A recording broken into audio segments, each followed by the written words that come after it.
Gutom rin ba kayo? Tara, kain tayo. Napakasarap at sakto lang ang timpla ng ating chicken tocino at wala pang preservatives. At dito sa ating bowl, maglagay lang tayo ng suka, asukal. Kung gusto niyo naman ng manamis-tamis talaga, pwede niyo naman dagdagan. Sprite, kung ayaw niyo ng Sprite, pwede naman pineapple juice. At patis. Kung wala kayong patis, pwede naman toyo at konting asin.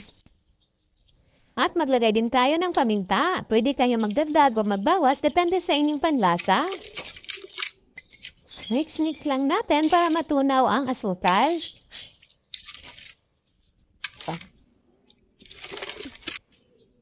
At maglagay din tayo dito ng ketchup. Ketchup ang nilagay ko para hindi na ako maglagay ng food color. Di ba ang ganda ng kulay? Parang may food color na. Kung ayaw nyo ng ketchup, pwede naman tayo maglagay ng hanato powder or atsuete. Or bumili na lang kayo ng food color na red.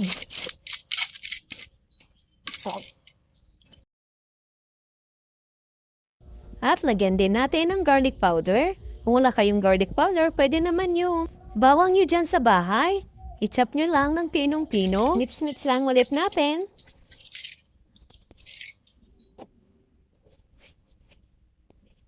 At ilagay na natin ang chicken. Na-slice ko na yan ng manipis.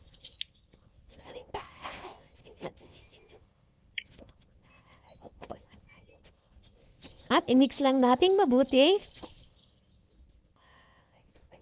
Ketchup lang ang nilagay natin, pero tingnan nyo, ang ganda ng kulay. Nakasanayan na kasi natin na pag tocino, red talaga ang kulay.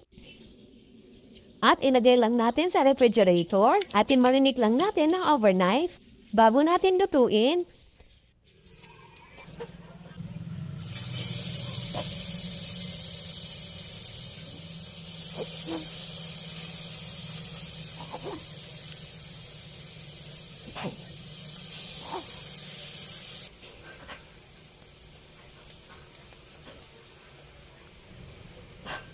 Pag natuyo na ang sauce, saka na tayo maglagay ng konting mantika.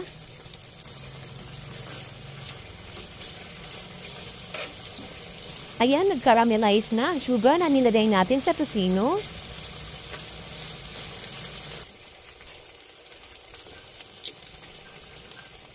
Ayan, luto na. Pwede na natin hamuin. Talaga namang napaka-juicy ng ating tocino. Gutom rin ba kayo? Tara, kain tayo. Maraming salamat. Hanggang sa susunod po.